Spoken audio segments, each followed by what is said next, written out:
Hello, my friends. Welcome to another video. If this is your first time here, thank you for joining me. So what do you think all this is for? 10 canvases, some different brands of paints. We're going to be using some Arteza, some Amsterdam, some Winsor Newton, some really good brands of paints. And what I'm going to do is I am going to, with you, of course, mix up some paints. Now, I'm not going to mix up all of these because when I do one, the rest is going to be the same. Just know that for different brands, they are made differently, and therefore you may have to add a little bit more water to one than the other. But I'm going to show you the most important thing, which is the consistency. And I'm going to tell you what the consistency number would be on the consistency chart, which is conveniently located in my description, along with a video on how to use it. But what I want to do is I want to mix a paint with just water. Let's throw out all these expensive products, throw them right out the window. Let me show you how to do it the right way. And let's see, what kind of techniques we can do with just paint and water and how they turn out. Now, one very important thing. You may be saying to yourself, Tammy, why doesn't everybody just use paint and water if it's that easy? Well, the thing is that when you go and you take paint and water, you can get maybe a little bit of cells and lacing, but when you add in those products like FLOETROL or pouring medium or satin enamels, you end up getting some crazy effects, especially if you use silicone.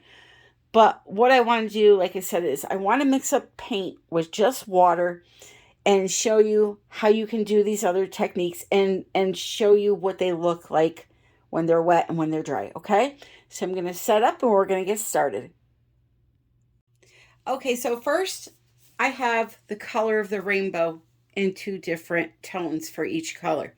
You're going to notice I have a bottom row and I have a top row, and this is very important.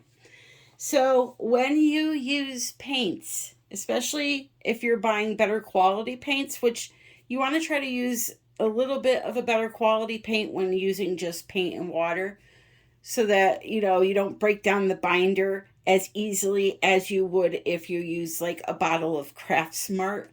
I would not recommend using like a apple barrel Craft Smart, even a Deco Art with just water. And let me clarify that. I'm going to use a Deco Art Gold today, but it's only one color. I'm talking about the entire painting being made with, just those bottle craft paints from like Michael's and Hobby Lobby. You want to use better quality paints, so that's why I have out these brands here today. They're very good qualities. And good quality doesn't necessarily mean it's expensive, especially these Arteza paints. They come in a 14 pack and I believe a bigger size, and there's a really they're a good deal, and there's a discount for them in the description. But you want to use a better quality, and you're going to notice, like I said, I have two rows here. These paints tell you whether they are transparent, semi-transparent, or opaque. If you have a color that is an opaque color and you want to match it up, or let's say we're doing a Dutch pour or even a puddle pour, and you're putting, let's see, which one would be a good example? These two blues right here. If I were to go and put down this color blue first and then this one on top of it, what I'm going to do is when I blow it out, or if I'm doing a puddle pour, I'm going to mask a lot of this color, because this here, as you will see, you see that square? That means that it's opaque. You cannot see through it. Whereas this color right here is a transparent. See how it's not shaded in? That means you can see through, okay? So if I go ahead and put this color down first and then this one on top of it, I'm going to block this color because you can't see through this color. So essentially what I want to do is I want to put this one down first and then put the semi-transparent on top of the opaque. So you're still going to see some of this color. So that's why I have 2 rows lined up. These are my more see-through colors, and these are my opaque colors, more opaque colors that I'm going to put down first. Same thing goes for something like this, or a pigment, okay?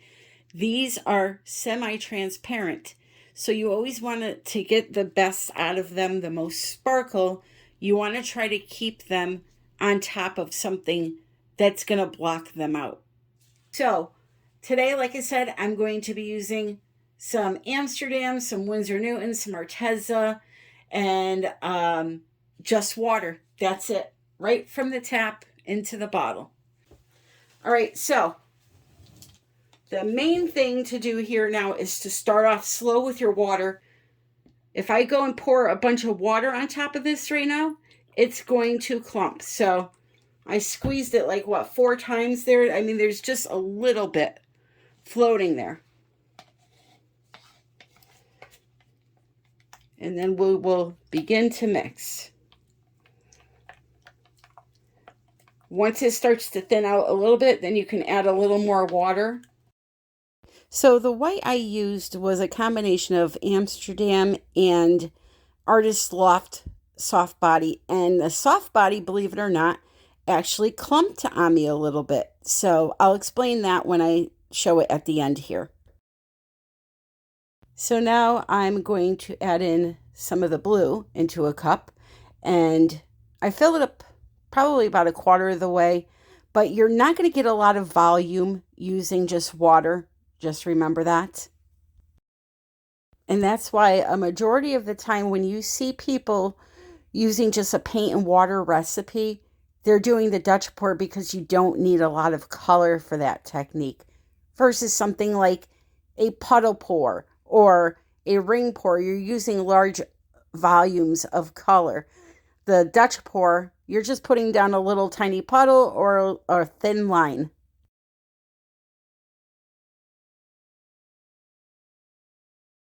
So what I personally do is when the paint gets to this stage right here that I'm going to show you, when it starts to drip a little faster off the stick, now I know I'm safe to start adding in larger amounts of water. Now I've been doing this a very long time, so I know approximately how much water this is going to need. If you're new, I would suggest still putting in small amounts until you reach that proper consistency, which, by the way, these paints are a number 4 on the consistency chart. That's how I'm going to mix up all of my colors. Obviously, if I want double that amount, I have to add double the amount of paint to be able to make up for that volume. For my friend, she knows who she is, that argues with me all the time that you don't use more paint when using just paint and water. You can obviously see that's not true. Because right now, as I said, I could take some FLOETROL, pour it in there, or even pouring medium, and make a full cup worth of paint versus, what I have here. So they flow off the stick and leave a little mound.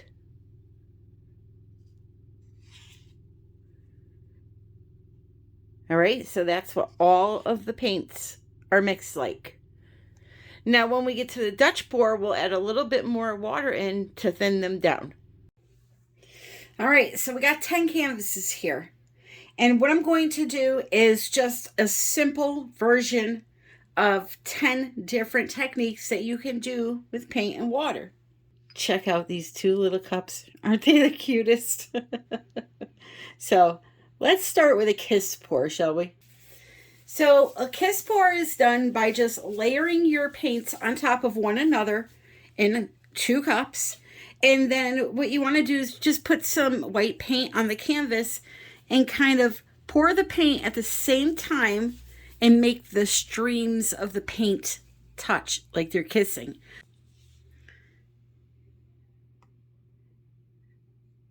We're going to put that right there like that. And this is going to be loaded with air bubbles because I just mixed it with you guys. And there's also some lumps in that white paint because, hey, I got a clumper with that Artist Loft. So little bit of white bumps, but again, I'm not selling these, so it does not matter. This is just a demonstration. So here we go. So get them pouring and let them kiss. I'm worried about a few colors in here making mud. One being that light violet color. So if they do, I apologize. These cups are hard to do a kiss with.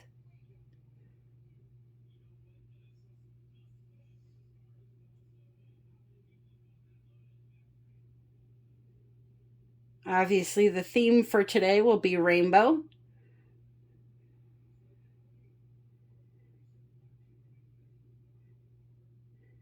I'm kind of just moving backwards here.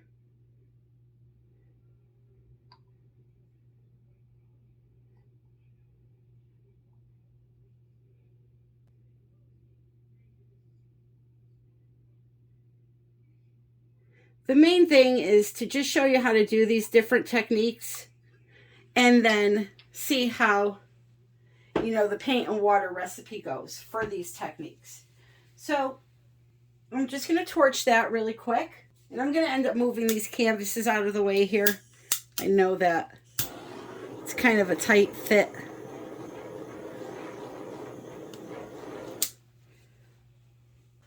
So now with any other pour that you just pour directly onto the table or onto the canvas like that, you got to tilt it around.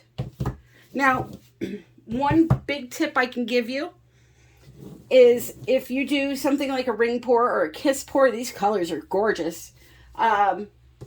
You want to make sure that you have paint all around your canvas area here so that when you tilt, you're not tilting on the dry canvas and therefore ruining your design, because the paint will roll over on itself if the canvas is not lubricated.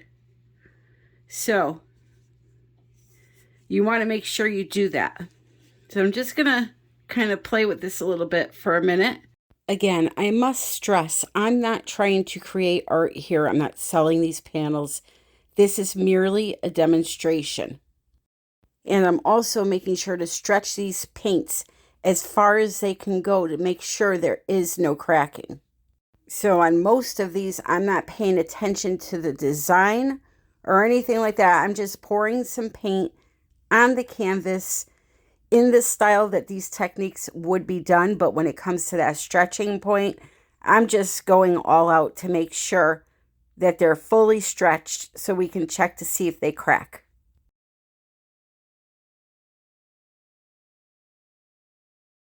When you layer something like a rainbow in a cup, try to keep the orange and purple away from each other by putting some white in between. That will cut down on creating mud.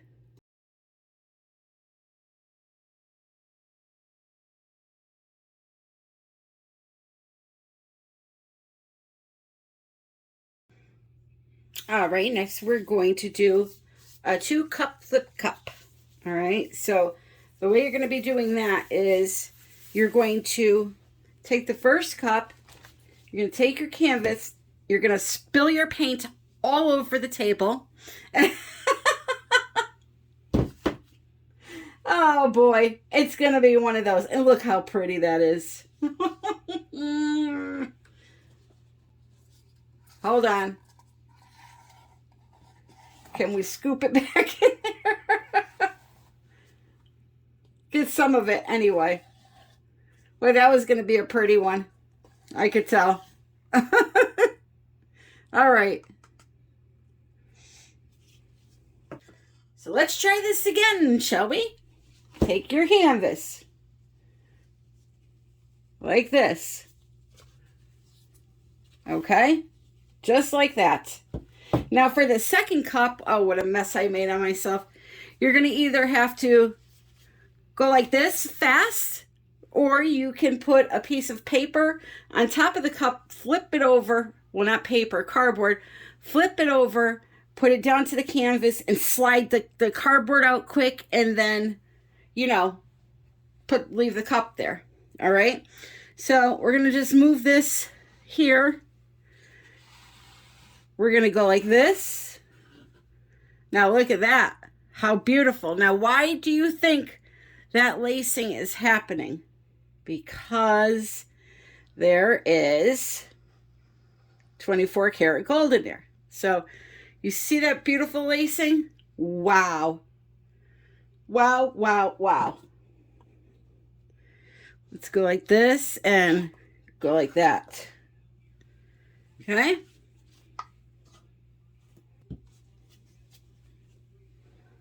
Paint and water, folks. Paint and water. All right, so we're just going to stretch this out. Again, I'm not worried about design or anything like that. I just want to stop saying that because I told you it 10 times already.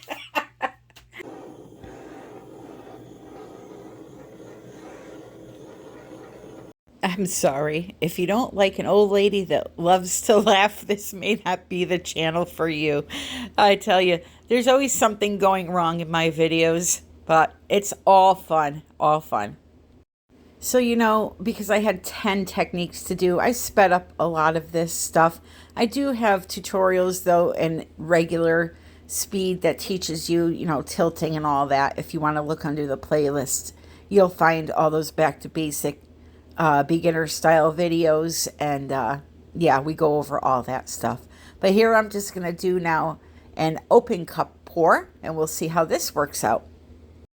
Now, usually for an open cup pour, you're going to put the colors in there and you're going to move the funnel around a little bit, or the cup, depending on what you're using. I'm using a jarring funnel. But this canvas is so small, I kind of just wiggled it a little bit and let the paint flow out, and then, you know, tilted it around a bunch.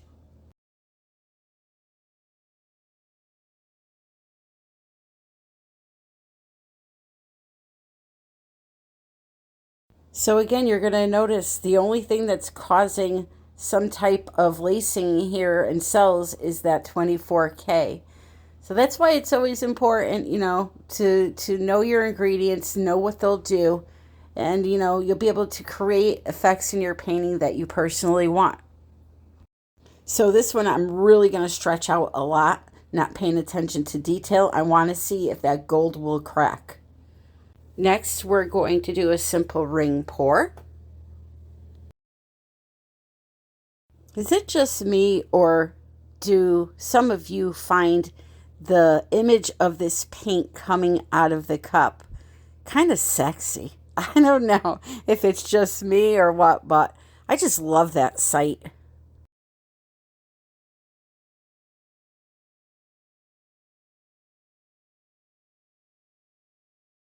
So with a ring pour, you always want to tilt the canvas in a circular motion. Try to keep most of the paint on the canvas until you get towards the edge. Then you can start stretching it out and making your design.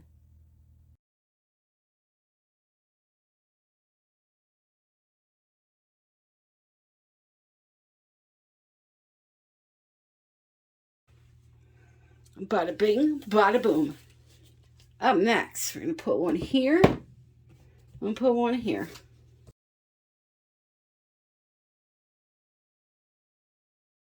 So for these two here, the bottom one's going to be a puddle pour. The top one will be a swipe. Now, when it comes to the swipe, I didn't put a bunch of effort into making a swipe painting. I merely took one piece of paper, swiped over it to see if I would get any kind of incredible lacing like you do when you use FLOETROL, and I really didn't. But that's not to say that you can't. Again, I was just doing a very minimal swipe just to see if anything would happen, and for me it didn't. But I implore you to please play around, experiment, and explore.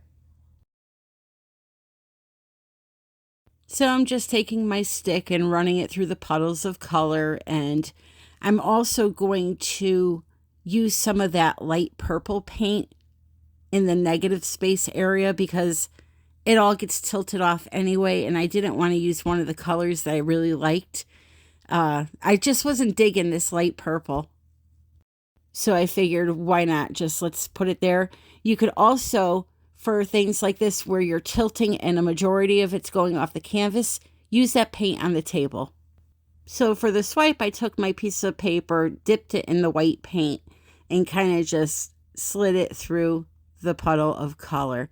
I got a little tiny bit of lacing, but FLOETROL just works so much better. Again, you're going to notice the only thing that's creating any kind of interest there is that gold again. See that? So 24K is a really good additive to your color palette. What do you say? This is an actual technique.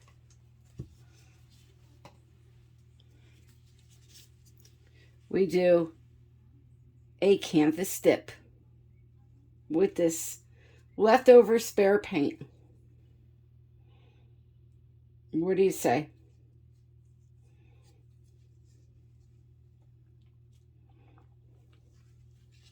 Oh, I missed part of it. Hey, look at that. You see that? Look at the table. I mean, that's probably could have been the most prettiest one I did so far had I made contact. I don't know if I'll be able to do another one. Let's see. So for this one, I just put it down in the paint, pressed around in the center, spun it a little bit, and lifted it up. I still missed a little itty bitty part on the canvas, but I think there was something on my table, like my actual table under the black plastic, maybe like a piece of dried resin, knowing me, and it was prohibiting the canvas from pressing down flat right there. So it missed a little area again, but this was so much fun. I forgot how much fun this was. We did this way back with resin and acrylic paint, and I'm definitely going to explore this a little bit more again. Up next, Dutch pours. So the Dutch pour is the most commonly performed technique when using just paint and water, just because it holds up so well with that. This here, first we're going to do the old school puddle style Dutch pour, where we surround it with some white and blow it out. Let's torch again.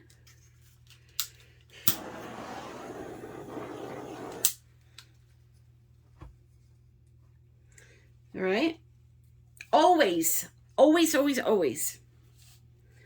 hold your blow dryer upside down. It will perform the best.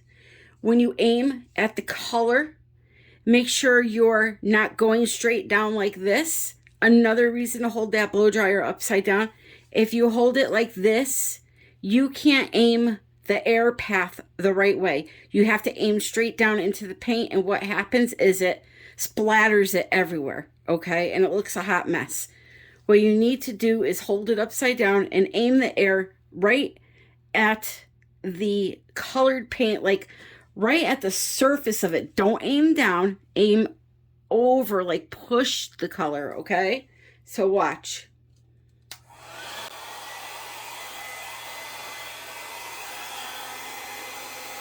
I'm gonna blow the white over. See that?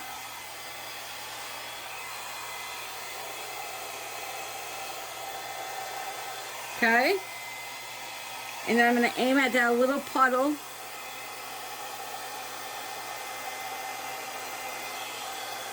See all that beautiful color that came out?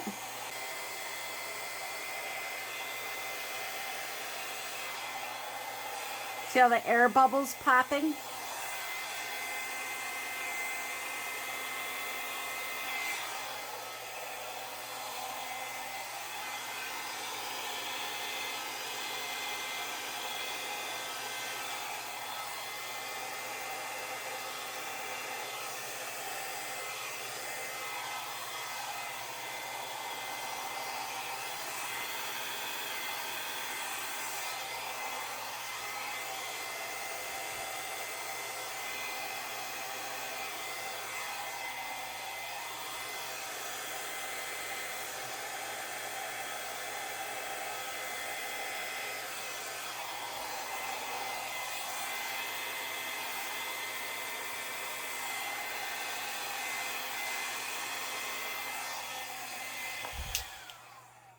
pretty that is?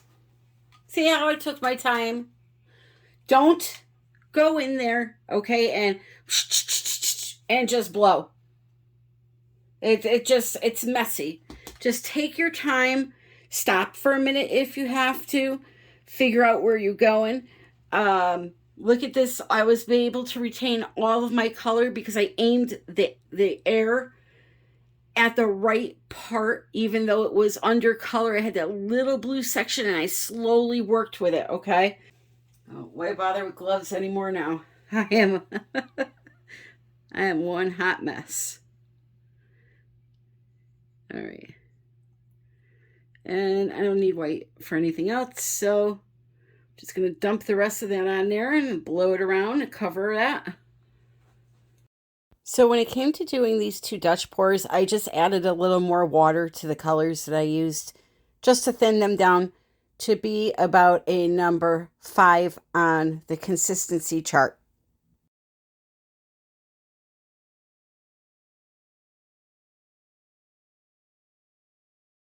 So if I were to take this and put it on high and just start blowing, watch the paint. Watch right here.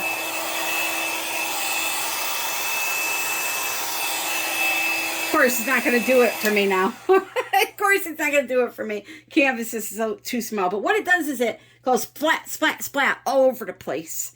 And that's not good. So you want to take your time.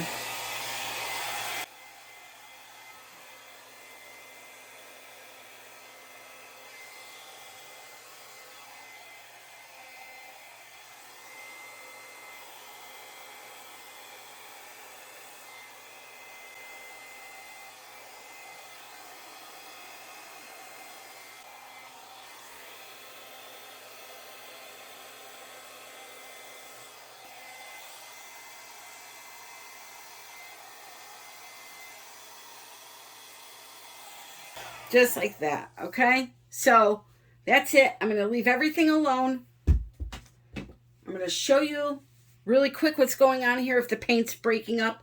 Again, this is not about design. It's about how paint holds up for these different techniques, okay?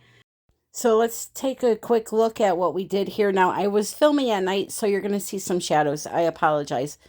But there's the kiss pour that we did first. These are all going to look fine right now. It's sitting overnight that I'm worried about. So we'll just take a quick scan over them now so you can see them all. And then I'm going to come back in with the morning view and show you how they did. Now these will dry fairly quickly because it is just paint and water. But again, this was just a test to show you if they can be done. And we have stretched the paints to the max to encourage cracking if it's going to happen. Let's put it that way. The Dutch pours, though, we know they will be fine because people do Dutch pours with paint and water all the time. So this was the swipe that is no longer a swipe because I stretched it way out. But you can see I got a little bit of lacing there using the gold. This was just the tilted puddle pour, the paint dips, and yeah, that's about it.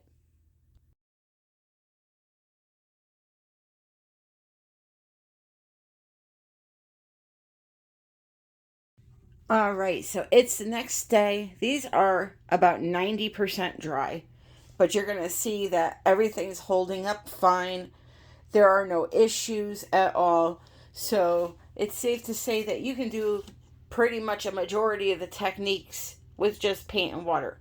Obviously, you can't do the pearl cell technique because that requires ingredients that cause that reaction, but your typical straight pours, flip cups, dirty pours, Dutch pours, the dips, the swipes if you want minimal lacing, things like that. And as you can see, adding in just some gold will help you get some crazy lacing and effects. That white that was clumpy on me, I can show you here what it looks like when the canvas is dry. Those little bumps. Here's another one. So if you're getting those in your painting, that is from clumpy paint. You see it there too. All right, so again, these are just examples that I put zero effort into making. I just wanted to show you that they can be done. You can see here that the Dutch pours held up or look the nicest, which is typical for Dutch pour. And here are those, one of my gloves was on the canvas and I didn't notice it. And we missed that whole area, but here are those dips I did, and you can see that held up really nice. I'm going to do a video on these. We'll do something fun with that. And here's the other one with the little missing center there. But yeah, so, you know, can you do acrylic pouring with just water? Yes.